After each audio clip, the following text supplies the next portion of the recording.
So like a lovely couple on the beach enjoying their day. Oh no, what's happening? Oh, lightning bolts. Oh, he's an old man!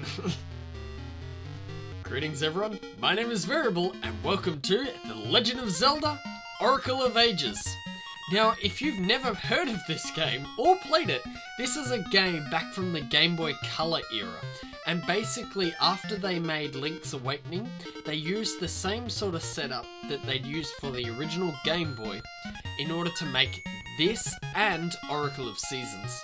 Now, the really cool thing about this game is once you finish it, you can link it with Oracle of Seasons in order to continue your story in a separate area, which then changes part of the story and changes the ending. So, if it doesn't want to go back, what we're going to do is we're actually going to play through this, and once I've finished this, then we're going to continue the game using the secret code in order to continue with Oracle of Seasons. Yes.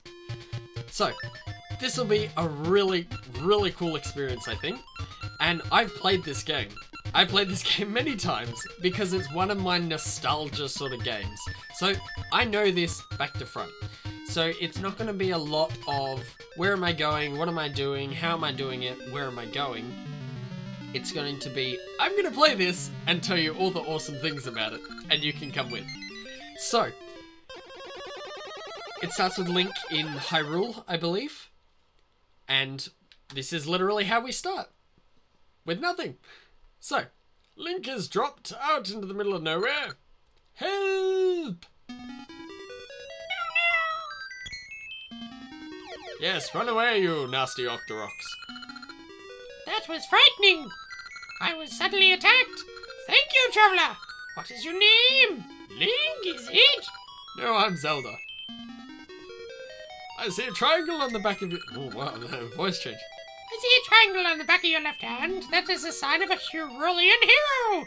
That must be why the beasts fled. But they never flee any other time. They just come straight for you.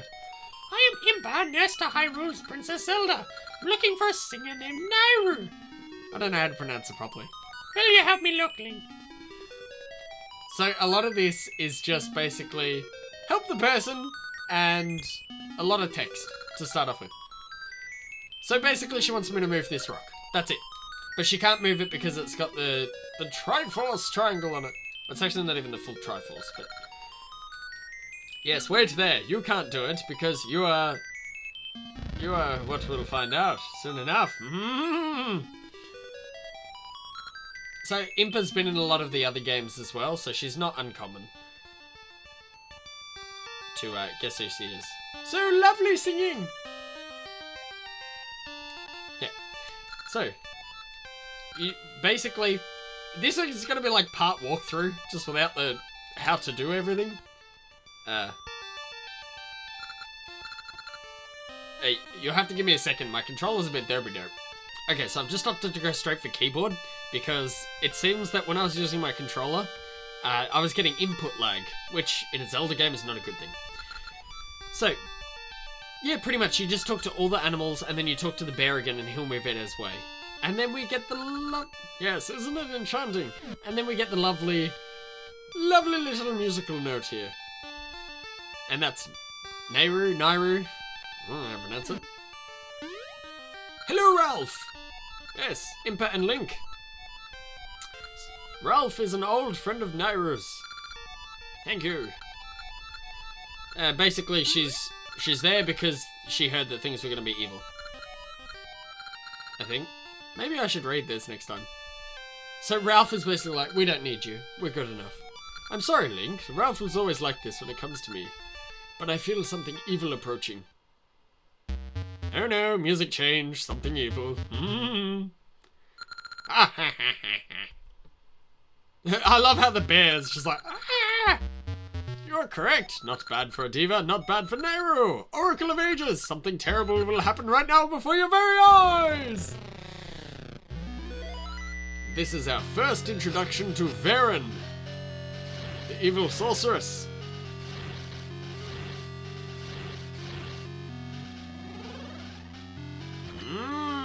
Dun dun dun. Thank you, Link. You allowed me to pass through the sacred barrier. So the problem is, and I know this map, there is no other way to get into this section of the area without moving that rock. So I don't know how half of the people got there.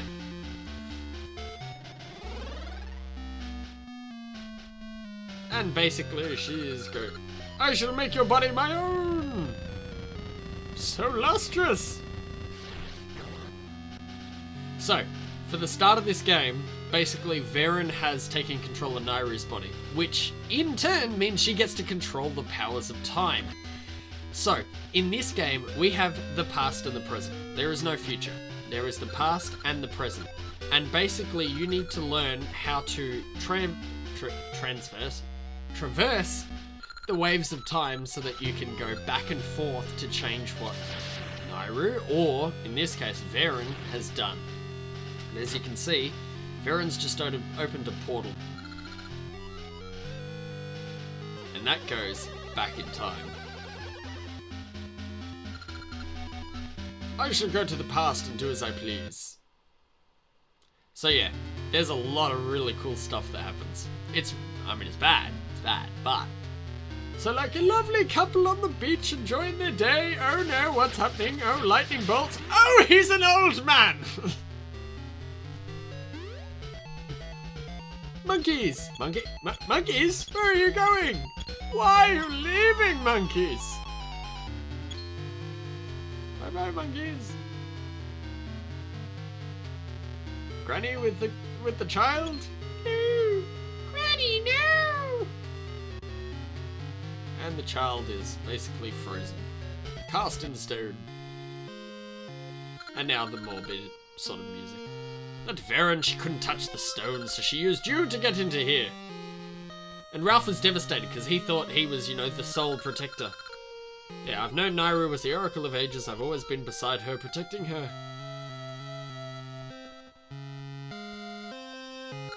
But now this. Nayru! Nayru, wait, I'll save you! And off he runs. Nayru!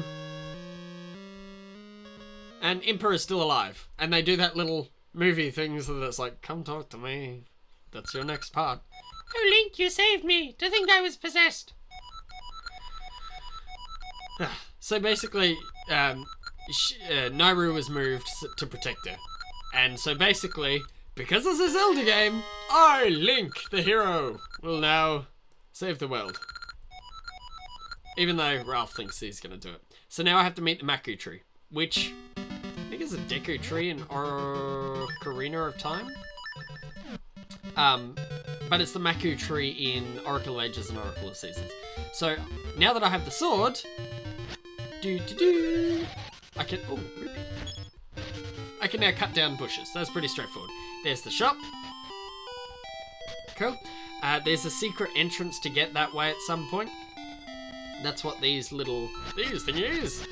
That's what the little circles are for. So when we see those, you get a way to do it.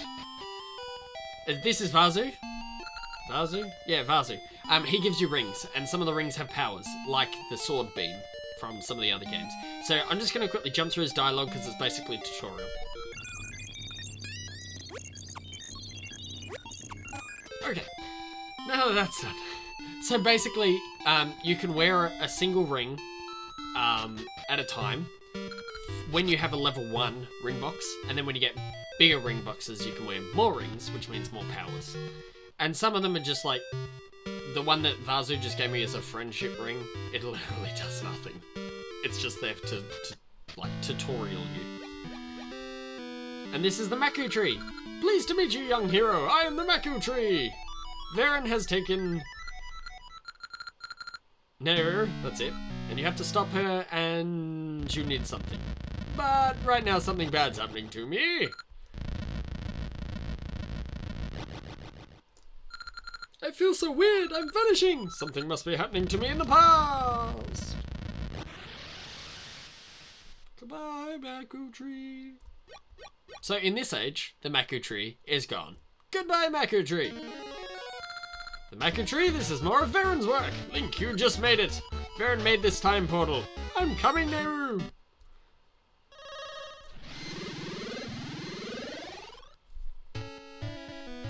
And welcome to the past. Another one? First a guy with a weird hat and then you? Wow, that's weird. That's pretty much all he says. Alright, so we have a father. So basically he's like, there's construction, but you gotta still spend time with the kids. And there's rubble everywhere. Oops. The village has been full of rubble ever since work started on that tower. You can't get anywhere without a shovel to clear a path. So no, as you can see, I want to go see the Maku tree, but there is rubble everywhere. There's no way to get around it without a shovel. The bonus is I'm playing this in the Game Boy Advance version, so it's just basically the emulator that I'm using to run it. You just set it for advanced mode, which means you get the advanced shop, which is really cool. It's just a little bonus for having the advanced. That's the post office guy's house. So I know exactly where I need to go. So basically we just need to go to the Black Tower. And we're going to go there. So as you can see, it's kind of got this really like oldish sort of vibe. So we need to go to the tower. That's how we get it. So this guy gives you Gasha Nuts. Gasha Nuts. And basically Gasha Nuts are just another game mechanic, and they're really cool. You plant a Gasha Nut, Gasha Seed, and it drops a tree. And basically after you play the game and kill a certain amount of monsters, which is usually like after every, not gym, we're not Pokemon, after every dungeon, I'll keep that thought. At first, this tower was being built to guide Queen Ambi's love safely back from the sea, but ever since Nayru came, the sun sits high in the skies if time itself stopped. It's not like Queen Ambi to push us so hard. In the village, they've started calling it the Black Tower. So because Nayru controls time, she's basically paused time altogether. And so people just work. Work. And welcome to the Black Tower. So I'm just going to quickly jump ahead. Alright, so when you get to the tower, you talk to this bloke and he'll give you a shovel. Which is the really cool part because it's the first tool that you get that isn't the sword or the shield. So now we can finally dig up some stuff. And we can also now go to the Maku tree. So we're going to quickly run to the Maku tree and then we'll go from there. Oh, after this. Heart container. Piece of heart! Yay!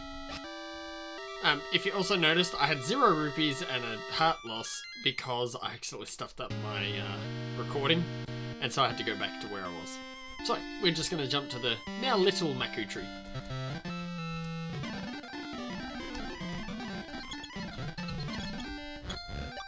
Alrighty, so Maku Path. Now last time it was nice and straightforward, this time it's not so straightforward. So we just move this block, we move this one out of the way. Please don't hit me, bats. No! And then we have little red dudes. I actually really like these, because they almost always drop hearts. But the problem is, when you get the level 2 sword, then you do so much damage that you kill the big ones immediately. Like the big red blob dudes turn into 2 small red blob dudes. And the problem is that when you do get the level 2 sword, you do so much damage you basically kill the big red dudes in one hit, which means they don't drop anything.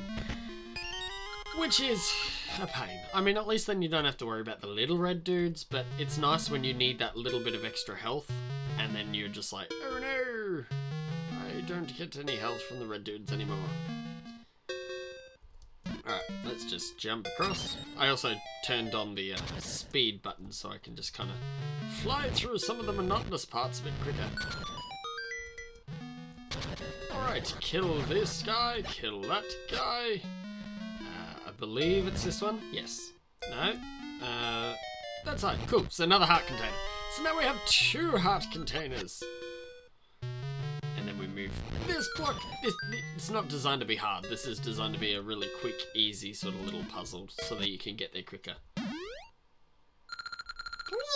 This is the guy Veran was talking about. Get him! No, leave me alone. Oh wait, that's the Maku tree. What's with you, Kate Clear? And it's... Oh dear, get them! Yes. I was so daring and cool. Thank you. Who are you? Link, what a nice name. I don't even know what voices I'm using half the time. And basically, I will repay you when I grow up. Be sure to see me. Dear, when I grow up, I'm going to be your bride. Ah, I said it. So the tree wants to marry me. Yeah, that's pretty much it.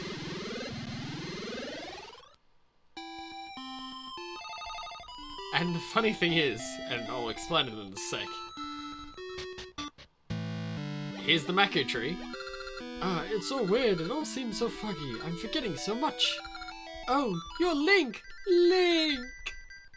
Why are you here now? I've been waiting so long for you. Don't you remember? Hundreds of years ago, Link, you promised. When I grow up, I'll marry you. That's what you said, Link.